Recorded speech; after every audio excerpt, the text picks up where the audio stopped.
you have to make sure that you help your staff to have good performance.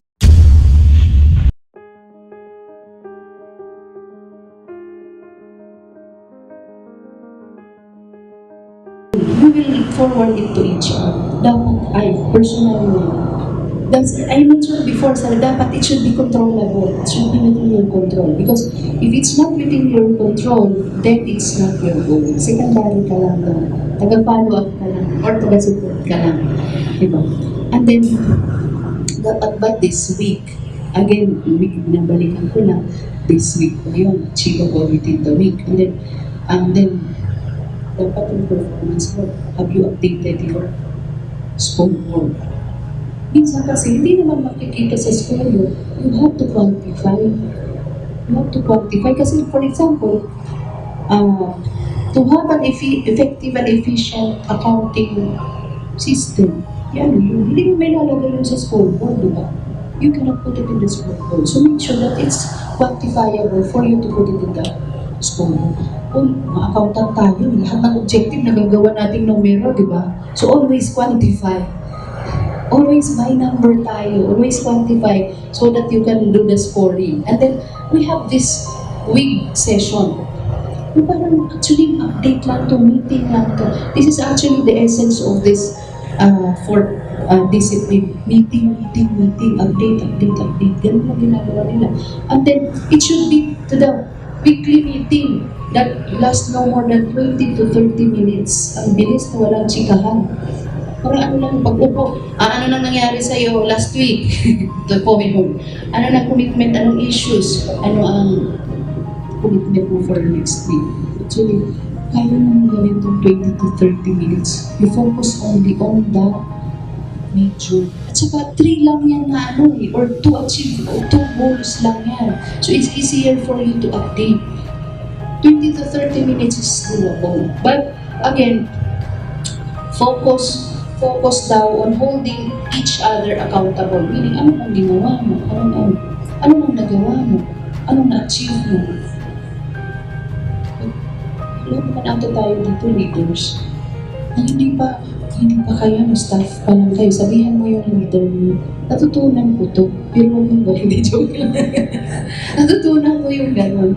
So, paatin kayo dito so that it's easier for the boss to manage the staff. And then, 2 rules daw of a week session. Dapat, it should be held on the same day and time every week.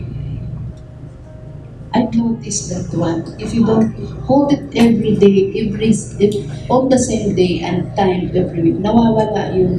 Ay, makawala naman dyan si boss. Feeling niya, it's not important to the boss. So, I will prepare my report. Anyway, boss was not here last week. Maybe he will not be here next week. So, every day, same day. Kaya ako may kalendaryo, ako nakatatak talaga yan. Pag nag-move yung ibang schedule, tandaan nyo, sabi ko hindi kayo sumingit kaagad, gagabihin kayo. I will not go home unless you have your report submitted. We discuss your report. Kaya yung ibang leaders, pag na-move yung schedule, alin kasi nasa tayong panahon, pila na talaga. Hindi ako uuwi. Sana ako uuwi ng, tayong mga accountant, di tayo sana uuwi ng 5 o'clock eh. Di ba? Sino ba sa atin ang umuwi pag, nag-pack up na at 4:45? Wala sa accounting, di ba? So, talagang aantahin ko yung mga reports niyo. Okay, so, the whirlwind is never allowed into the week. Meaning, the day-to-day should not be discussed. You focus lang on the goal that you have set. Para hindi mawala yung discussion. Ang suggestion is, you do it in a separate session. What I do naman in the firm is, we discuss the TBA, and then if there are other issues on the day-to-day, after, tinutuloy kasi ngayon ko lang naman nagharap. So parang kasunod siya na topic. So we focus first on the TBA. Day-to-day, regular job, your day-to-day, yung routinary jobs mo. Yeah. These are the benefits of having the week sessions. Yung parang meetings, collaborative thinking. You can collaborate with your other team members. And then team decision making. Ang dami mo di-decide once you discuss with your staff. Instead of just thinking, ano kaya ginagawa mo? Itawagin mo na every week at alamin kung anong ginagawa niya. And then, helping one another. Ako yesterday, we're talking with the leaders. Sabi ko, there is no such thing as low performer staff. Because in the first place, they graduated accounting. Ang hirap ipasa ng accounting. Tapos they hurdled the interviews, may mga exams tayo dyan sa office, sa HR. Nakapasa ang mga yan. The problem maybe is how we manage the staff, how we supervise the staff. Baka there is no guidance. Nahilo na yung bata, fresh grad. Kung maka-fresh grad lang, hilong-hilong na gagawin ko dito. Ang nakita lang, libro. Di ba? Pagtingin, ay, actual voucher. Kaya ano gagawin ko dito sa actual voucher na to? So, you have to make sure that you help your staff to have good performance. Kasi I don't believe that an accounting graduate, unless that person is not trainable, unless the person has a bad attitude, usually naman, nag-graduate yan ng college, and this is point brat yan talaga na 10 years nag-aral, di ba? Sa college. Usually they have good attitude. Matyaga tayong mga accounting. Matyaga. So, it's just a matter of good supervision to the staff. So, kung leader kayo, make sure that the staff will not be a low performer. Like, in our accounting firm, the accounting manager hired 4 accounting tech. Sabi ko, and you will ask them to, and then you will ask them to do general accounting. Kindly check the transcript of records. Baka accounting 101 lang. Tapos gagawin mo ng general accounting. Pagagawa mo ng general accounting, sabi ko, why not transfer them to a lesser responsibility like AB lang, liberation voucher, tawag lang, collection, and then, or ano lang, mga clerical lang. But she said, no, they have good attitudes. What I will do is, I will conduct accounting for ng accountant seminar, and then bookkeeping seminar, actual hands-on. Sabi ko, okay, good luck. Kasi trainable daw yung mga bata. Mag-accounting and bookkeeping seminar na siya every week doon sa 4 young staff to make sure that they will be able to do the job of general accounting. Sabi ko, makes sense. Depende naman yun how you will guide the staff. Tsatsagain, yes ma'am. Tsatsagain niya talaga yung mga staff. So, the good thing there is she has the positive outlook. Kaya daw nang i-train yung mga bata sa general accounting. Sabi ko, sige na. Ayan. Ayan. Ayan na. Ayan. So,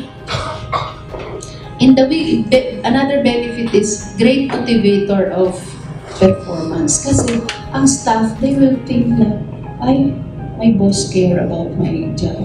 My boss is monitoring my job. Kasi pag walang pakialam yung boss, wala rin pakialam yung staff, diba? Hindi naman alam yung boss. Papasok ako, ulit. Pag Facebook lang ako during the day. Diba? And then another is creativity of the team. Of course, during the session, you can discuss what another actions you need to do. And you can brainstorm. And then encourages experimentation. Dami nga pwedeng magawa habang nag-discuss kayo.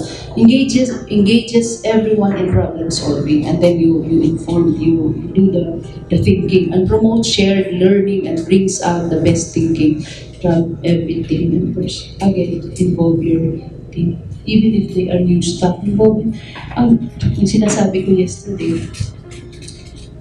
our staff is better than us. I told the managers and the partners, they are more well-versed with the technology, updated yung mga yan, bago ang trade, bago ang mga standards. They are better than us. Get opinions from them. Ang sa atin, natutunan namin, Ma'am, ga-up pa. Di ba? Ga-up pa. Samantalang yung staff, IFRS na. Di ba? So, mas updated sila. So, we get inputs from them. You let them discuss. Tsaka mas energetic pa to sila. Parang ako in my younger years, kaya ko mag-overtime hanggang alas 2, alauna, sumikat yung araw. Pero ngayon, di na, matutulog. Kapag, di na kaya. Yan, okay. These are the keys to successful week sessions, meaning meetings. Hold the week sessions as a schedule. Na-mention na yan. Same day, same time. So that nakablock na yun sa kanila na. Kasi pag binago-bago, if you're not available, for example, I have a meeting or I have out of town assignment, assign someone. Assign someone to do the meeting. Ako naman, I always assign someone or submit to me the email to me the report and then I will give you feedback. And then keep the session brief, 20 to 30 minutes. Set the standard as the leader. You should update also. Update also your performance. Unahan mo na. Oh, ito ang performance ko, yung gano'n. Sorry. So you can set your standard. Post the scoreboard. Post the scoreboard. Celebrate successes. Hindi naman pakain agad ito. Kasi gagaya sa akin, I want to lose from 160 to 145. So, tataba tayo dito. At least man lang yung congratulate the person. As mentioned before, kunting tapik lang yan. Kunting tapik lang. In what I do to iba kasi pag-manage, pag-manage. So, then accountants or IT, tapik lang. Uy, okay. Yan ang performance mo. And then I will give them yung cupcake. And then, Cisco. Pinabigyan ako ng merienda. And then, share learning. You brainstorm with the team and refuse to let the world be dictated. Again, don't discuss or don't discuss the day-to-day. Focus on the goal. And then clear the path for each other. Ano yun? If there are problems or issues, then you have to discuss and make sure that the issues are resolved before you proceed. Parang ito ang issue. Tulungan mo yung staff. Kung pag-isipin ng dugo na yung ilong, paano kami nire-resolve? Tulungan mo na, dalawa na kayong mag-resolve ng issue. And then execute in spite of revenue ng company. Baka 20% increase din in the salary. Diba? Just do it. And then, there are 3 parts in the week sessions. Ano yun? You account, you report on the commitments, meaning the achievement of the previous week. And then, review the scoreboard.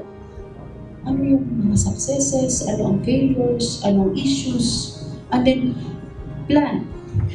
When you plan for next week, clear the path and make your commitments. What are the issues and other problems encountered during the previous week? You have to clear it, you have to settle it, and then make new commitments. Meaning, ano naman yung plan for next week? Cycle lang siya eh. It's really a cycle. Plan for next week, ano na-achieve last week, issues, ganun lang. Ikot-ikot lang. Account, review, the scoreboard, and then plan again. Every single week. Ikot lang, achievement. Ako ganun lang. Anong achievement mo last week?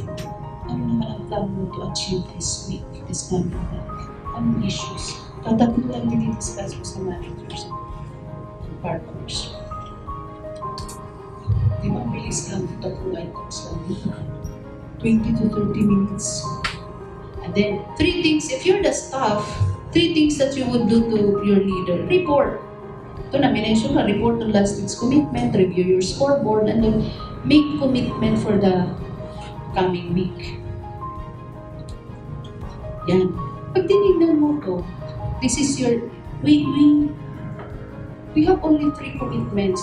1, 2, 3. 1, 2 nga lang yun. Di ba sabi ko 1 or 2? If you have this day-to-day, these are your regular activities here. Dalawa lang naman yan eh.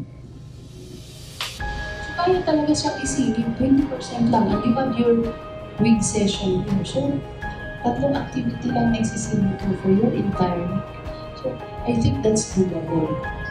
That's why when you set your commitment, it should be, you should consider also your day-to-day. Parang singit lang siya, 20%. Okay? Then, yan, these are the common problems when you do this. Competing with your day-to-day responsibilities, alam na natin yan. But you need to prioritize. Ano lang yan eh, parang mayroon kang ina-achieve. You will not slow down. Bilis mo yan gumawa eh.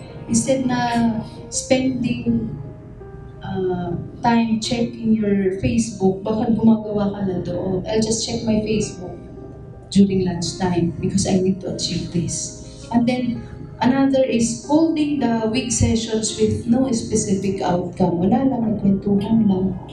Dapat you should be goal-oriented or result-oriented. Kung ano ang na-achieve, you have to discuss. And then repeating the same commitment more than 2 consecutive weeks. Meaning, you did not break down your commitment into weeks. Kasi the impression of the staff actually is, hindi naman pala. Diba? I can move my commitment. The boss is not that strict. So if I cannot deliver the commitment this week, then I'll move it the following week. And then you can deliver again, move again to the following week. Hindi pa rin third week lang, not fourth week lang. Dapat, you should ensure that the staff will be able to achieve the commitment every week. That's why when they make commitment, it should be achievable. Achievable, doable.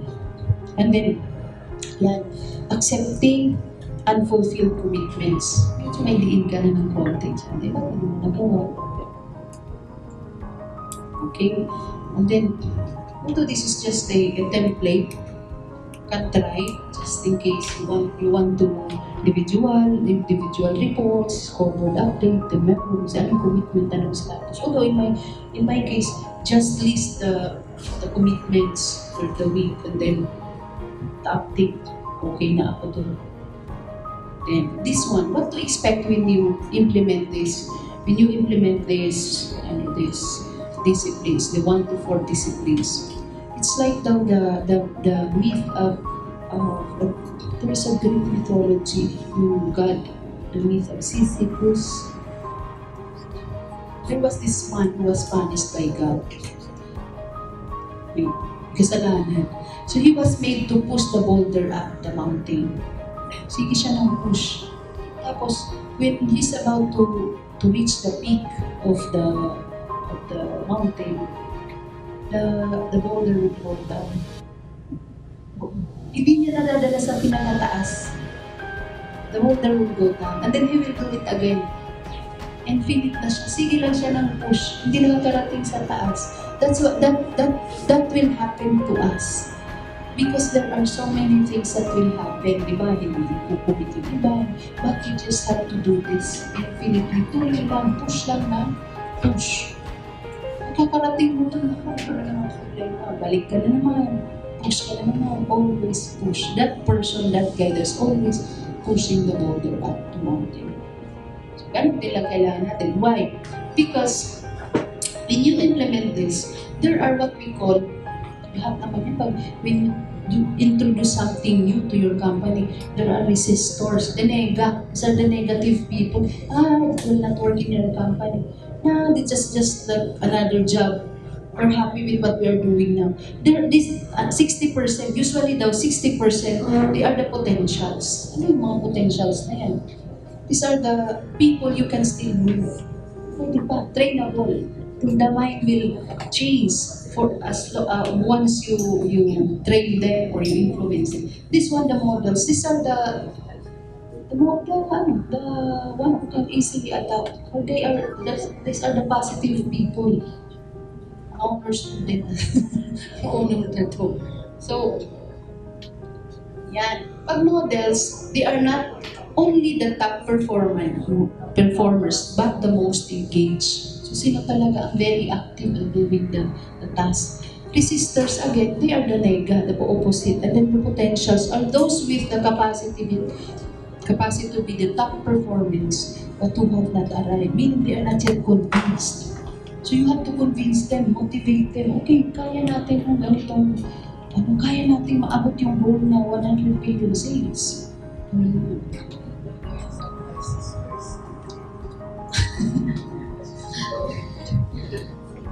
Sige nga, kung meron tayong ano dyan. The resistors naman, you need to convince them.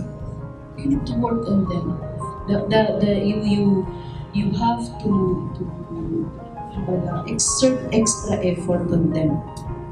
Kasi ang belief ko nga, I mentioned is, mga staff natin, they are intellectually capable. You just have to motivate them and supervise them properly. So, there are signs, baka nandito sila, there are signs of miserable job.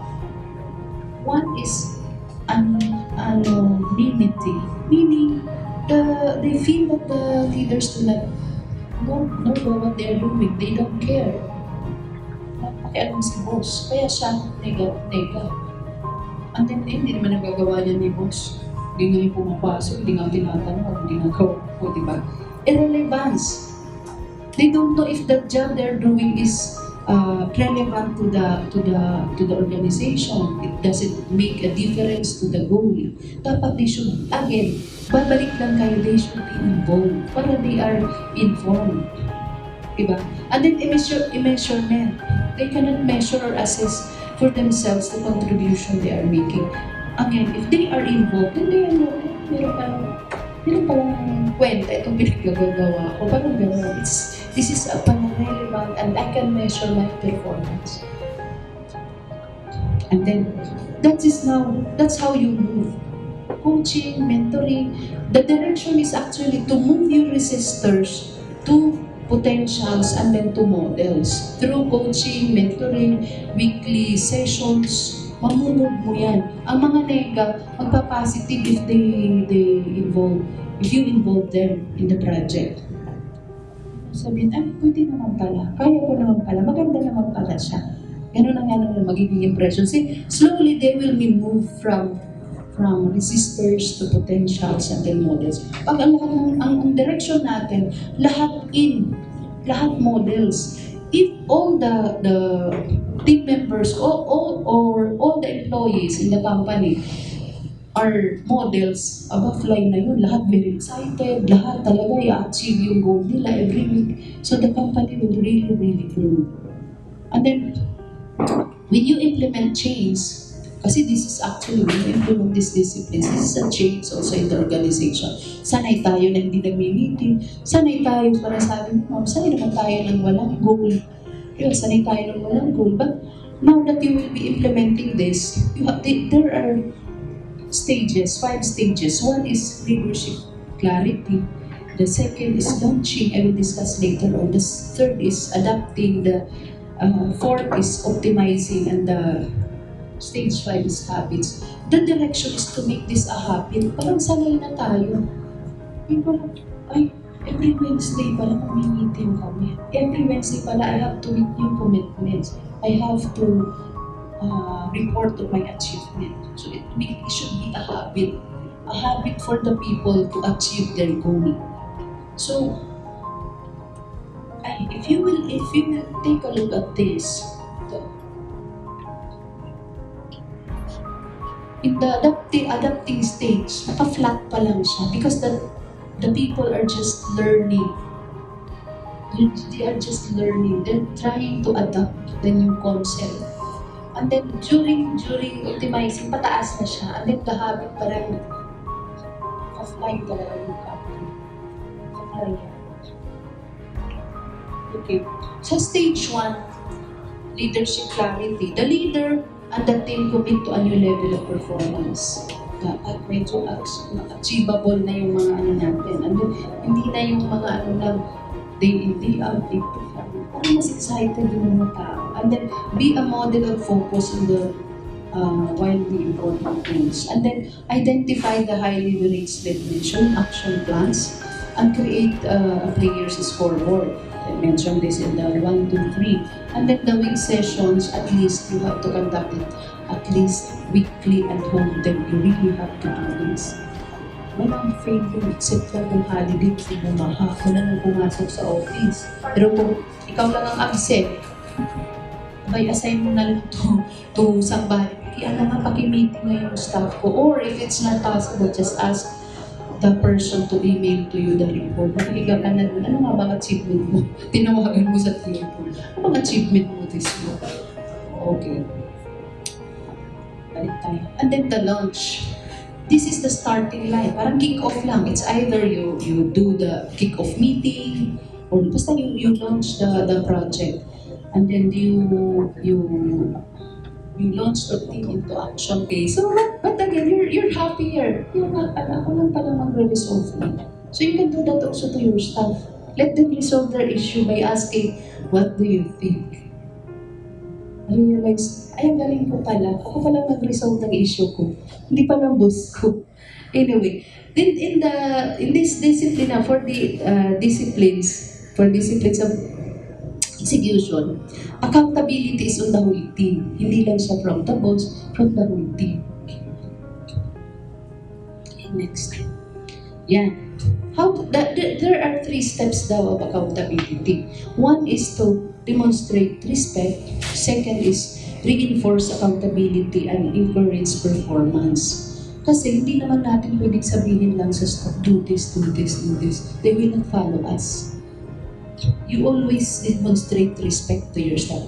Ako, kahit mababang posisyon, even dun sa mga mag-uuling namin, maghuhugas man ng grades, I make sure that you respect the person. My term that I use is give dignity to the position. Kasi sasabihin mo, wala ako natapos kaya ako driver lang, gano'n. So you respect. You always, kami, in what we do in what I do in how I correct a person is, I call it, even in dadas we do that. Kasi mga lalaki yung ano namin doon. They used to be a tambay. Elementary graduate. Meron naman nakakapag-attendance nakakapag-ano naman, mga elementary level, mga taga-walis namin, elementary level lang yun. Mga taga-uling namin, elementary level, taga-hugas, ganun din. O yun yung high school level, high school graduate, hindi mo pwede pagalitan ng direkta. Nakasaksakin ako, dami nang itak.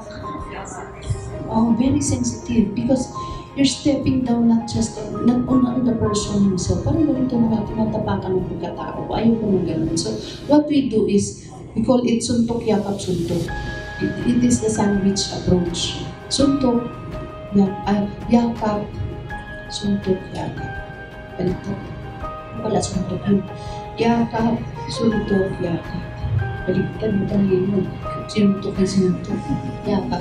Meaning positive, negative, positive. So, anong positive? When you say, for example, that the person is always late and not performing well. Sabihin mo, alam mo, first is positive. Alam mo, galing mo. Maganda naman yung contribution mo before. So, inaasahan kita sa ganyang position. Kaya lang, negative ka. Kukorek mo na. Kaya lang, lately, parang practical nag-absent. Hindi na maganda ang performance mo. So, negative yun. Birahin mo na dyan. Suntukin mo na lang. Suntukin. Kasi tapos mo na siya i-praise, di ba? You have to praise the person first. Yan, sa negative, lahat na ng sabihin mo na, don't go down to the ground. Parang, ganyan ka, hindi ka nakatapos, yung ganyan, pangit naman yun. Parang, in a way, mamomotivate pa rin yung person. And then the last part is you do the positive. Yakap ulit. Yan lang. Actually, topic lang. Alam ko naman na kaya mo yan. Alam ko kaya mo yan. Nagawa mo yan before ka na nag-performance. Alam mo, yung problema mo, kaya mo i-resolve yan. Aasahan kita. Ibabalik mo yung dating ikaw.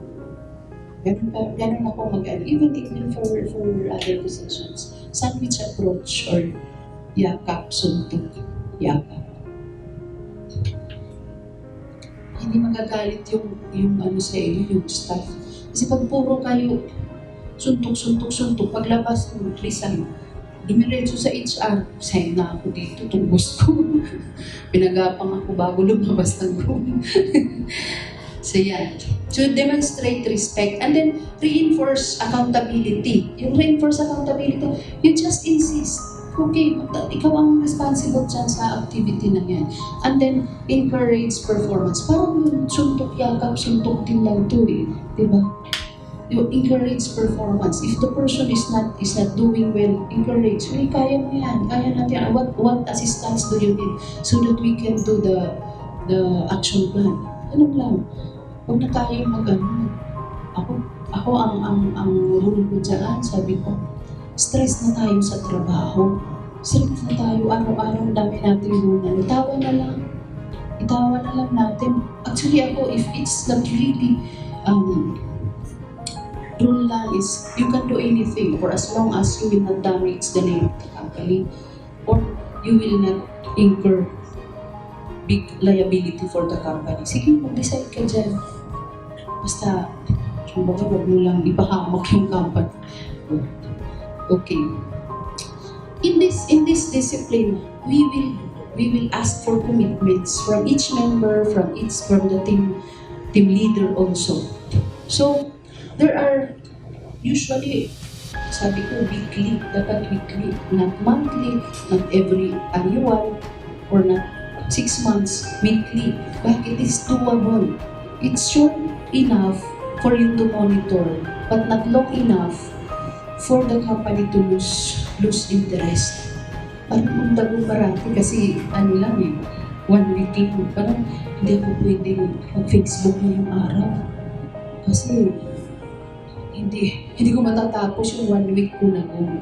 Okay. So there are 3 standards of weekly commitments. Dapat daw it should represent a specific deliverable. Dapat parati naman tayong specific what, when, and then what is the outcome. The more specific daw the commitment, the higher the accountability for it. Oo nga naman, nakikita ko yung ibang strap plan.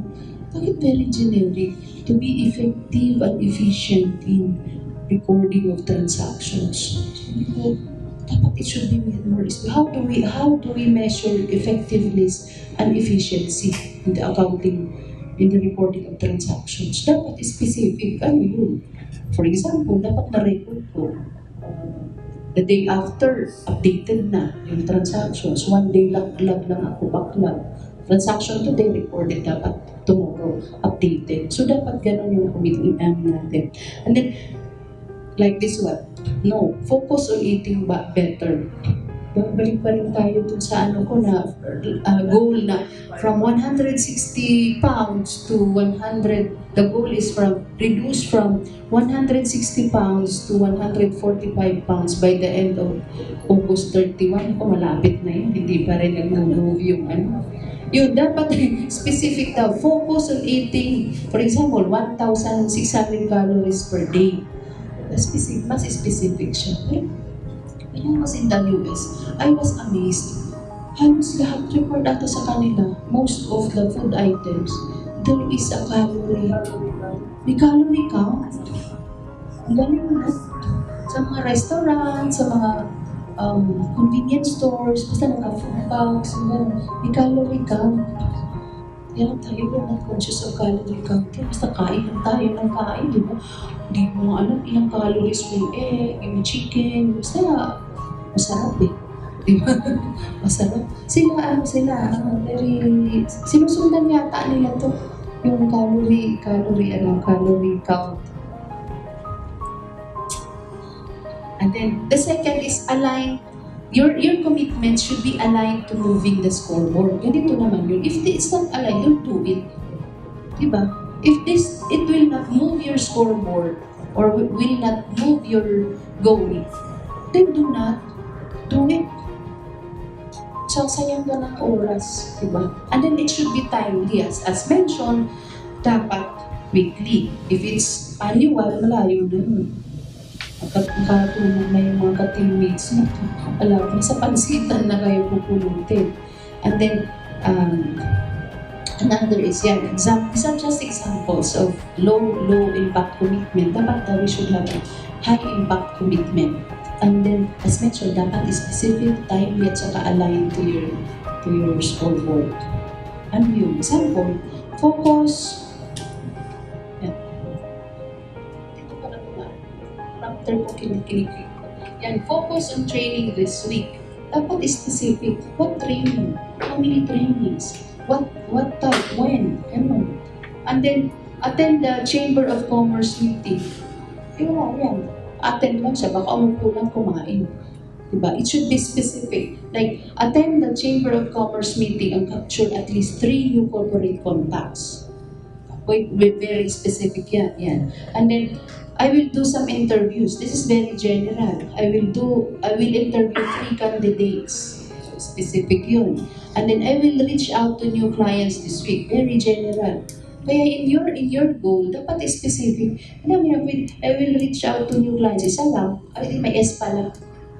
Dalawa. Dalawa kasi may S. Yan. I will complete face-to-face meetings with 2 companies. Yan. Specific na yun. And then, I will call all clients. Very general also. So, pagdating doon sa dapat specific. I will send memories packet to 10 of my clients. Specific. And then, how to make your high-impact commitments for the coming week. Again, hopefully you will do this in your company.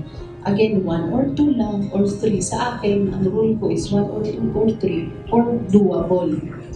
Yung ano naman na hindi naman siya masyadong relax, hindi rin siya masyadong stressed. So, it should be doable. Kasi at the end of the week, I will always ask for the result. So, like for example, if the person will say, isang stuff na, like, the commitment is to prepare 1 book, and then another one is video, and another one is, there's another, top 3 sinundan na talaga yung 3. Sabi ko, can you do the 2 and 3 in 1 week? Sabi niya, no. Then don't put it there. See, you are sure not to do it, not to be able to achieve it. How about number 1? Are you going to finish the book in 1 week? No. So why don't you put first 2 chapters this week, another 2 chapters the following week, another 2 chapters next week? Mas acceptable sa akin yun. Instead of putting your achievement dito sa goal 1 is 5% accomplishment. Goal 2, 0. Goal 3, 0. Sabi ko, gusto mo? 0, 0 makikita ko sa ayun ko.